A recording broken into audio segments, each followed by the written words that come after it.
బాహుబలికి సంబంధించి రోజుకో వార్త చక్కర్లు కొడుతుంది. అందులో ఏది నిజమో ఏది అభూత కల్పనో తెలీదు గాని ప్రతి వార్త అటు బాహుబలి అభిమానుల్ని ఇటు ప్రభాస్ ఫ్యాన్స్ ని సంతోషపెడుతుంది. ఇప్పుడు బాహుబలి గురించి మరో న్యూస్ బయటకొచ్చింది. బాహుబలిలో ఇద్దరు ప్రభాసులు ఉన్న సంగతి తెలిసిందే. అమరేంద్ర బాహుబలి మహేంద్ర బాహుబలిగా ద్విపాత్రాభినయం చేశాడు. ఇప్పుడు బాహుబలి 2లో మూడో పాత్ర కూడా ఉందట. ధర్మేంద్ర బాహుబలిగా ప్రభాస్ ఈ సినిమాలో మరో పాత్రలో కనిపించనున్నాడని టాలీవుడ్ వర్గాలు గుసగుసలాడుకుంటున్నాయి. అమరేంద్ర బాహుబలి తండ్రిగా ధర్మేంద్ర బాహుబలి పాత్ర తెరపైకొస్తుందని, ఈ పాత్రే బాహుబలి 2లో కీలకం కానుందని తెలుస్తుంది.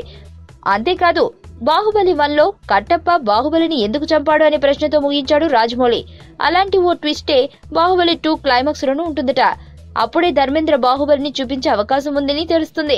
మొత్తానికి పార్ట్ 2లోనూ భారీ మలుపులే ఉండబోతున్నాయన్న విషయం స్పష్టమైంది. అన్నింటికంటే ముఖ్యంగా ప్రభాస్ ఈ సినిమాలో త్రిపాత్రాభినయం చేయబోతున్నాడన్నది అర్థమైంది. యంగ్ రెబల్ స్టార్ ఫ్యాన్స్ కి ఇది అదిరిపోయే వార్తే కదా. నా పేరు ధనుష్ రిషి. అందరూ ముద్దుగా దరి దరి అని పిలుస్తుంటారు. దేవుడికి నా పైన ఉన్న క్లారిటీ, నా బ్యాడ్ లక్ ఉన్న గ్రావిటీ నాకు చిన్నప్పుడే అర్థమైంది.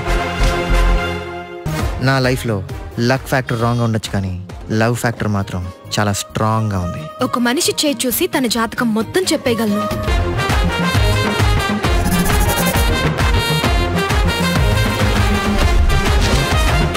Coming soon.